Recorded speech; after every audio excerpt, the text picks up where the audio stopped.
আসসালামু আলাইকুম রহমতুল্লাহ বরাকাতু। আলহামদুলিল্লাহ ওসসালাতু ওয়াসসালামু আলা রাসূলিল্লাহ বাদ। সুপ্রিয় দর্শক শ্রোতা ভাই বোন, মুহররমের 10 তারিখকে আশুরা বলা হয়। ইসলামের দৃষ্টিতে আশুরা অত্যন্ত গুরুত্ব এবং তাৎপর্যপূর্ণ একটি দিন। বাংলাদেশের আকাশে মুহররম মাসের চাঁদ দেখা যাওয়ার উপর ভিত্তি করে এই বছর আশুরা তথা মুহররমের 10 তারিখ হয় আসন্ন 26শে জুন জুমাবার, অর্থাৎ আগামী পরশুদিন। বাংলাদেশের মানুষ সিয়াম পালন করতে হবে আগামী পরশুদিন, আর মিডল ইস্টের মানুষেরা ভৌগোলিক কারণে বাংলাদেশের একদিন আগে তাদের আকাশে চাঁদ দেখে থাকেন। সেই হিসাবে তারা আগামীকাল অর্থাৎ বৃহস্পতিবার ইনশাআল্লাহ তাআলা তারা আশুরার সিয়াম পালন করবেন।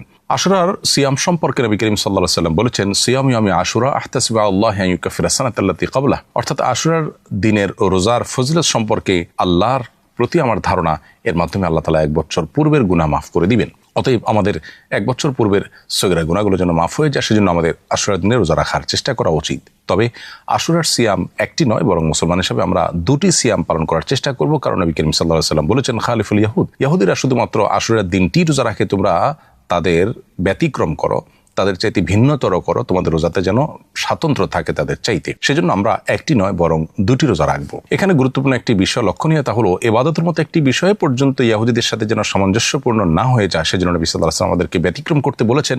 সেখানে জাগতিক বিষয়, এমনকি পাপাচারের বিষয়ে যদি আমরা তাদের অনুকরণ করি, তাদের ফলোয়ার হই, তাহলে সেটা কত বেশি আমাদের জন্য ক্ষতিকর এবং গর্হিত হতে পারে তা বলার অপেক্ষা রাখে না। অতএব আশুরা উপলক্ষে আমাদের দুটি সিয়াম পালন করা দরকার। বাংলাদেশের আকাশে মুহররম মাসের চাঁদ দেখা গেছে যেদিন, তার উপর ভিত্তি করে আমরা আশুরা রোজা রাখবো ইনশাআল্লাহ আগামীকাল বৃহস্পতিবার এবং পরশু শুক্রবার, অর্থাৎ আজ বুধবার দিবাগত রাতে সারি খেয়ে আগামীকাল আমরা রোজা রাখবো ইনশাআল্লাহ, এবং সেই সাথে আগামীকাল দিবাগত রাতে সারি খেয়ে আমরা জুমাবার রোজা রাখবো। আল্লাহ রাব্বুল আলামিন আমাদেরকে আশুরার সিয়াম পালন করার তৌফিক দান করুন। আশুরা মূলত মাজলুম মানুষদেরকে জুলুমের হাত থেকে রক্ষা করার চেতনার নাম। আল্লাহ রাব্বুল আলামিন বনী ইসরাইলকে এদিন জুলুম থেকে রক্ষা করেছিলেন। মুসা আলাইহিস সালামকে আল্লাহ তাআলা বিজয়ী করেছিলেন এবং জালিম ফেরাউনের পতন আল্লাহ তাআলা এই দিনে ঘটিয়েছিলেন। কারবালার যে ঘটনা এই একই দিনে ঘটেছে, সেখানেও অবশ্য সত্যের জয় হয়েছে এবং মিথ্যার পরাজয় হয়েছে, জুলুমের পরিণতি অত্যন্ত করুণ সাব্যস্ত হয়েছে। কারণ সেদিন নবী করিম সাল্লাল্লাহু আলাইহি ওয়াসাল্লাম প্রিয় দৌহিত্র হোসেন রাদিয়াল্লাহু তাআলা আনহুকে